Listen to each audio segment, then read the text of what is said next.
Hi everyone. So as promised, this is the part on the Strata Management Tribunal that we didn't manage to cover in yesterday's lecture. Okay. So what we're going to do here is we're going to finish off yesterday's lecture by discussing Strata Management Tribunal and then conclusion of yesterday's lecture. Okay. Now regarding Strata Management Tribunal, tribunal is a quasi court, meaning it's a half court system. It's almost like a court. But you will not have a judge sitting in front. Instead, you will have an officer or an adjudicator, okay, or an arbitrator sitting, heading the tribunal. And then you have two sides, yeah. You have the claimant side, and then you have the respondent side. So that is the normal format of a tribunal. And the advantage of having tribunals is you will have a quicker decision, okay, from the adjudicator or from the arbitrator, and the proceeding will be cheaper, okay, more economical, and will be less formal than a court. That's why a tribunal is favored over bringing the case or the claim to court because of the advantages of the cost advantages, time advantages, and the opportunity to represent yourself at the tribunal. So it is what is called an alternative dispute resolution. Alternative means on an alternative to court. Okay. So same in this case for strata management, there is a tribunal, okay, established together with the SMA, the Strata Management Act, okay, to replace the strata management, the strata board. Okay, and it says here, Strata Management Tribunal was established to adjudicate disputes in strata schemes in Peninsular Malaysia. So Peninsular Malaysia only.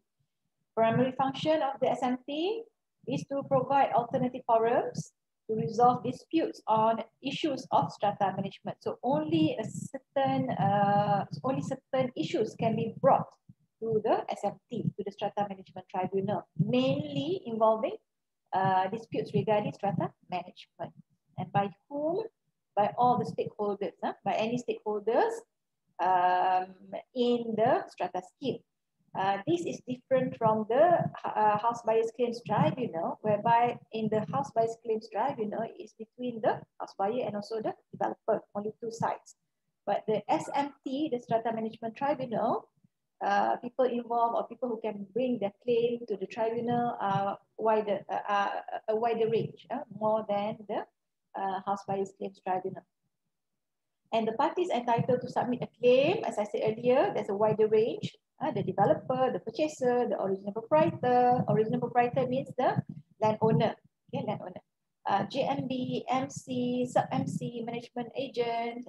So JMB, MC, sub-MC are the management bodies, okay, together with developer. Remember I said earlier, yesterday in our lecture, okay, the management bodies can comprise two systems, right? One, before the strata title issuance, before strata title is issued, a system whereby there is a delay or the vacant possession is not given together with the strata title. The other system is when vacant possession is given together with the strata title. So the first system, yeah, under the system whereby vacant possession is given without strata title, you have three bodies. You have the developer, you have the JMB, and then you have the MC, the management corporation. And JMB is the middleman or the middle body which is going to disappear in the second system, whereby vacant possession is given together with strata title. Okay, so again, back to our lecture now. Okay, any person with registered interest including chargee, the banks and things like that. Lessee, okay. SMT hears and determines any claim provided in part 1 of the 4th schedule. So as I said earlier, the disputes, anything related to strata management. And these claims are outlined or listed in part 1 of the 4th schedule Act 757. And SMT hears claims not exceeding 250,000 ringgit. Okay, there is a monetary or financial jurisdiction of SMT in the claims that can be brought to to them. Not only the types of claims, but also the amount of claim and also the parties who can bring the claim to SMT. Disputes just now, the items in the part 1 of the 4th schedule include all these things, yeah, service charge arrears, meaning non-payment of the service charge, the maintenance fee is not paid, yeah, so can bring the claim to Strata Management Tribunal once the amount gets too big enough to be claimed in the tribunal, but maybe not big enough to bring it to court. Unsatisfactory quality of management. As I said earlier, okay, the management corporation, for instance, can comprise people without any background in property management or strata management, and even not any background in real estate. So sometimes they make wrong decisions or they make poor decisions because they are non-technical people. Even real estate people also don't have the technical know-how. Sometimes they make poor decisions. Or if you can recall the bylaws that can be bylaws is this one. It's not stated here, but actually any appeals on bylaws made by the committee can also be can also be claimed or can also be disputed at the Strata Management Tribunal. Then defect repairs by the developer. Remember the defect liability period, 24 months after the delivery of vacant possession or CCC, whichever is earlier. Okay, so defect repairs, if not undertaken by developer, then the proprietor or the MC or the JMB can bring the case to Strata Management Tribunal. Annulment of AGM. Say there are decisions made in the AGM, not enough quorum, or the comprehensive resolution did not meet the requirement of 2/3 of the share units aggregate, right? So if those things happen, a claim may be made at the Strata Management Tribunal to annul. Annul means to revoke, to cancel the validity of the AGM, and together with it, all of the decisions made, all of the resolutions made at the AGM. Then dispute among strata owners regarding leakage. Leakage is a very normal or very common problem in a strata scheme. So it's not just limited to residential strata, condos, apartments, and things like that, but also to commercial strata, offices, for instance, who's in charge of repairing the leakage.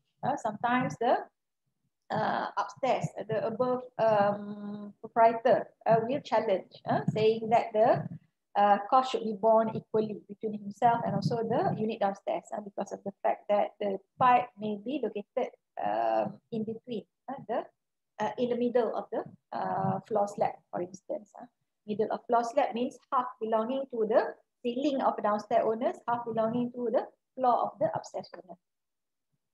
Renovation plan. Renovation plan disputes normally by either one. Maybe the MC has applied for renovation to common areas, and proprietors are not happy with it, so they can claim at the SMT.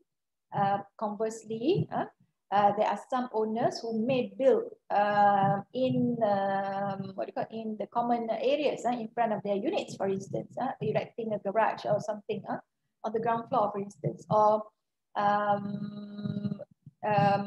covering their balcony, for instance, right? GMB can claim that in that, but actually there are another avenue for this one besides going to SMT. Actually, if there's any development, illegal development undertaken, that can be brought to the local authority, to the building unit under illegal renovation or illegal building work. Now, who can claim? Just now we mentioned developer, the buyer, the proprietor, MC, management agent, any interested party as decided by the Strata Management Tribunal. Okay, whoever who has interest or feel that they have interest, they may write a claim, write a letter, or they may ask for leave from the SMT to be heard at the SMT. And if the Strata Management Tribunal agrees, then they can proceed with their claim. Now, this is the procedure. You can see that the flow chart, okay, beginning with filing of Form 1. Form 1 always is the trigger of the claim at the Strata Management Tribunal. So the person or either developer, buyer, proprietor, MC, management agent, or any interested party, whoever who files the claim is known as the claimant. So because he's the one who claims at the Strata Management Tribunal. And the other party, the opposite party, is known as the respondent. Okay. So the claimant files Form 1 with SMT, and what can be done later on is the respondent can admit to the claim, admit, not guilty, admit that the claimant is right, admit that he's willing to do whatever is being claimed by the claimant. So admits to the claim in Form 2, okay, and there will be made an order in Form 8 that respondent admits, and that's it, full stop. Okay, that is the end of the story. You don't need to go through the whole hearing process, because there is admission now. There is an agreement by the respondent to carry out whatever work or whatever requirement is being asked by the claimant in Form 1, full stop. Then another response would be counterclaim by the respondent. Okay, for instance, just now claimant is the MC. MC claims that the respondent didn't pay. There's a default in payment amounting to 2,000 ringgit for 1.5 years worth of service charge, for instance. And then the proprietor, the owner of the unit or the parcel may counterclaim that the MC has not undertaken their duties properly. So that could be the counterclaim in Form 2. Okay, Form 2. Then, or it can also be what do you call it? From one proprietor to another proprietor. So whatever is the answer, okay, can be claimed as counterclaim. Can be filed as counterclaim in Form 2 by the respondent. If you have any defense, regarding the claim being made. Then finally, another response would be no response at all, no counterclaim in Form 2. Okay, so the Form 2 is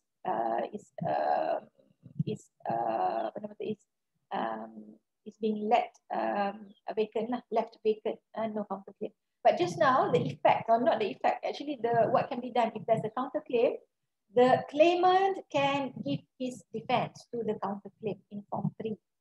So there's a claim, there's a counterclaim, there's a defense to the counterclaim to be filed in Form 3. Then the proceeding will start. So for both cases, whether there is a counterclaim or no counterclaim, the SMT secretary, the Strata Management Secretary, will classify either the claim falls under negotiation or it falls under hearing. Okay? Negotiation means you don't go through the you don't go in front of the arbitrator or to the officer. Okay, but it's just a two-sided negotiation. Maybe with an arbitrator, not hearing, not a hearing, not a proper hearing. So if the case falls under negotiation, so both parties will negotiate whether will be resolved the claim. If it's resolved, there will be a settlement order. Order means a tribunal order. It's not a court order, tribunal order, but the effect of the tribunal order is mandatory. It binds both parties. Okay. If the effect of the negotiation is the claim is not resolved. Not resolved means there's no agreement between those parties, the claimant and also the respondent. The case will be brought to the hearing. A hearing like a court hearing. Both parties come. One party will state his claim. The other party will give his defense, and there will be back and forth, and then the adjudicator or the arbitrator will listen to both sides, will ask questions, and then will make an award in Form 11. Okay, so it's quick because both parties are not required. Actually, in some cases, we can say not just not required, but not allowed. But actually, they are allowed. Not encouraged not encouraged to bring lawyers, but they can actually. They can, because sometimes maybe you do not have the ability to speak, right? The ability to speak properly, or you're not able to speak convincingly, so you feel that having a lawyer friend may help your case. So you can ask to be represented. Now we go, so it's just easier, 2 slides on the Strata Management Tribunal. Now summary, I would encourage you to read the paper that I provided in Spectrum if you want to know more about the Strata Management Tribunal. Now summary of improvements under SMA that we have been discussing. One, okay, improvements in the provisions for the MC and management of the Strata scheme is more streamlined, more detailed. More detail, for instance, what happens when the MC, the management corporation, fails to elect a management committee, for instance. Or what happens when,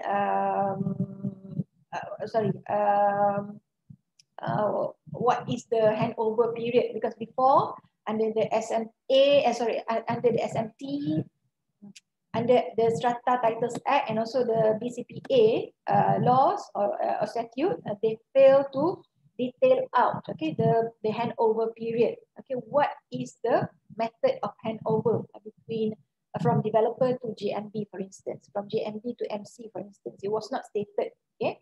Unlike the SMA now, whereby it says within 1 month of the first AGM of the JMB, for instance, handover must be completed, or within 1 month of the first AGM of the MC, okay, handover from JMB or from developer must be completed. So it is these details were not present under the old system under TA and also under this PA, but they are available under the current SMA.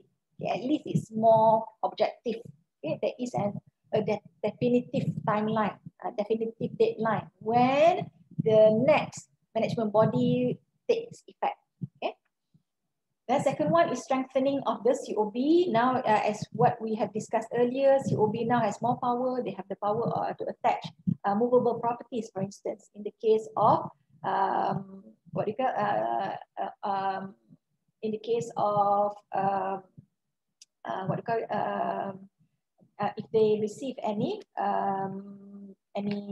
reports from the MC, from the management body, that there are defaulters, a serious case of defaults, non-payment of service charge or maintenance fees in their case, because that will affect the management of the Strata scheme. So what COB can do is they can come to the Strata scheme and then they can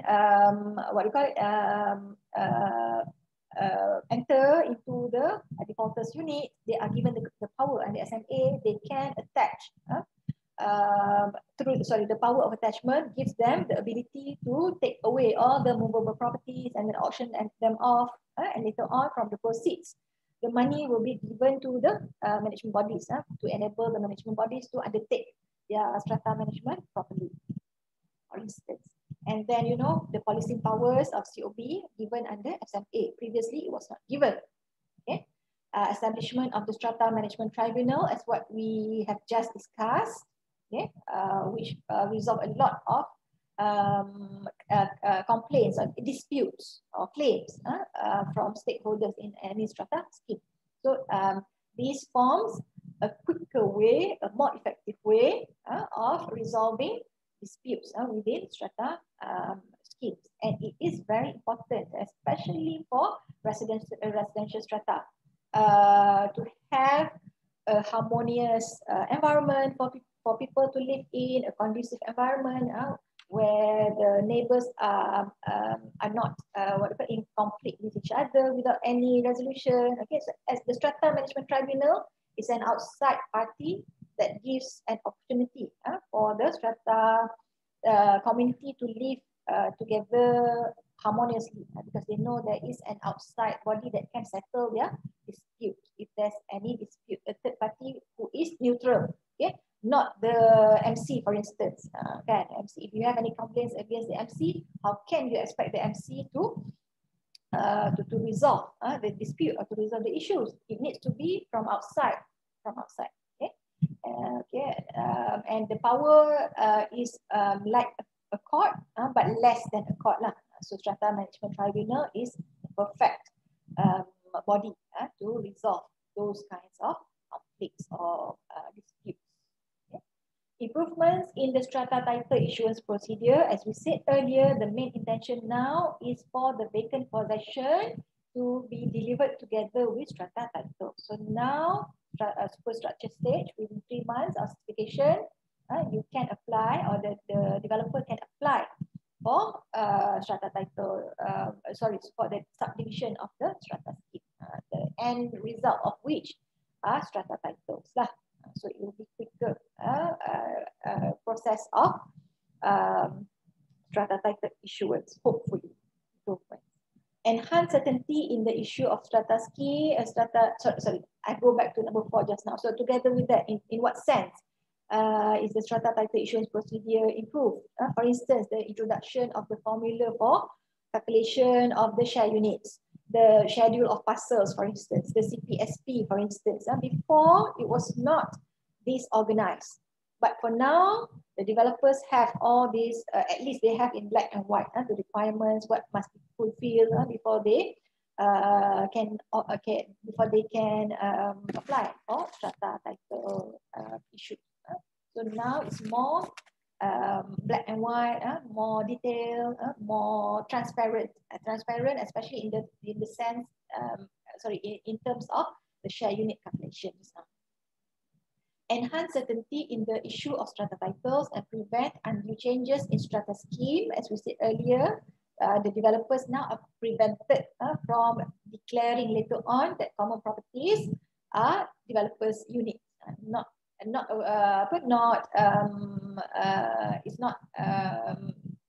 it's not possible anymore under the current system with the SOP, which needs to be filed at the COP. The developer cannot manipulate the system any longer, not as before. Then promote certainty on the allocation of share units. As I said earlier, the share units are available to potential buyers when they are contemplating buying, and not like the last time. Only when they receive their strata title, then only they know their share units. Now that is not the case. Now, from the onset, from the beginning, when they are contemplating buying the new units, they know what is the share units that they are going to have from their parcel. Improvements in enforcement and penalties. I said earlier as well in our lecture, we mentioned that how now what about the defaulters? Last time was only civil suits, but now can face criminal charges. So that is a more serious offence under criminal suits rather than criminal charges rather than civil suits. Okay. Establishment of maintenance and sinking fund accounts. Okay, maintenance and sinking fund accounts. This was discussed in detail by Ms. Surya yesterday. Remember when she said that for strata scheme, there needs to be only one maintenance fund, one sinking fund account, but for sub MC, you have one each for the sub MC. So one set each for each sub MC, and also for the MC. So for instance, in the case of Mont Kiara yesterday, you have 4 sets of accounts. Yeah, one for each sub MC, and then one for the large or the main MC. Finally, provision for the appointment of managing agents. We also mentioned this yesterday. When the management committee failed to be formed, or the management committee failed to perform their duties, and the COB can appoint managing agents.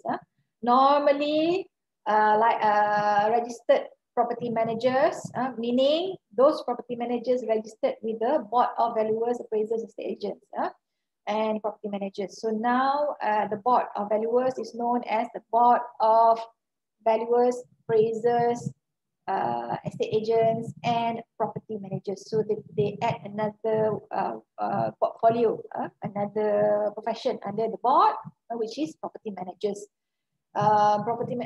This was introduced at PM. It was introduced to the board together with the SMA, Strata Management Act.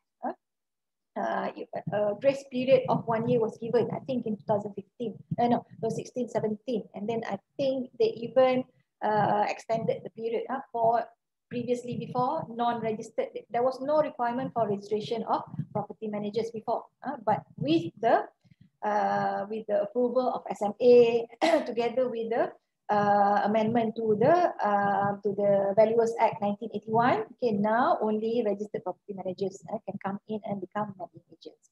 Okay, grace period was given to enable people from non-real estate background who has become property managers before to register with the board, regardless of their first degree. For instance, you have lawyers who practice as property managers who now become licensed or registered property managers under the board because of the fact that they took advantage of the grace period. They require, I think, 10 years required past tense, because now it's no longer available the grace period. 10 years experience in property management. So now if you want to become a registered property manager, okay, you have to undergo the requirement as set out by the Board of Valuers. You have to sit for the TPC, you have to go for the TPC requires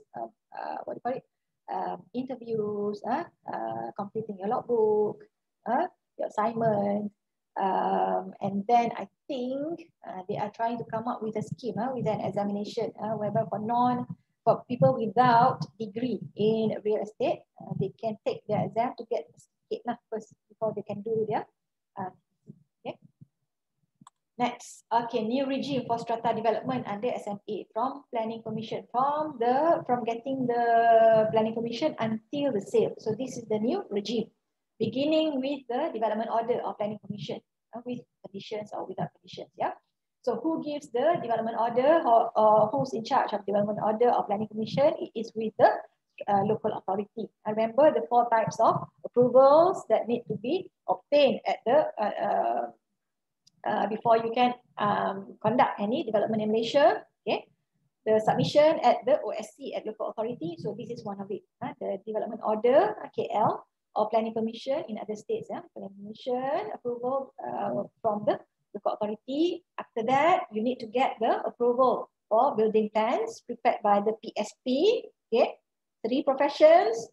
The PSP in Malaysia. Then you go and get the SIFUS, the Sijil Formula Unit Share. So it is the certificate of the unit share calculation that must be presented to the Office of Lands and Mines and get their approval. Okay, and they will issue this certificate. Okay, certificate when together with the documents that they require. Then schedule of parcels need to be filed at the COB, and finally only you'll be able to conduct or you'll be able to sell the parcels, the strata parcels. Okay, so quite a few things that need to be settled if you undertake strata development commission. So this is it. Okay, I think that's all. But if you need any more information, please find some useful videos, which are prepared for the undergraduates. Those are available on my channel. Okay, so that's it from me. We'll see you next week. Okay, don't forget our mock examination. Okay, so that's it. Bye bye.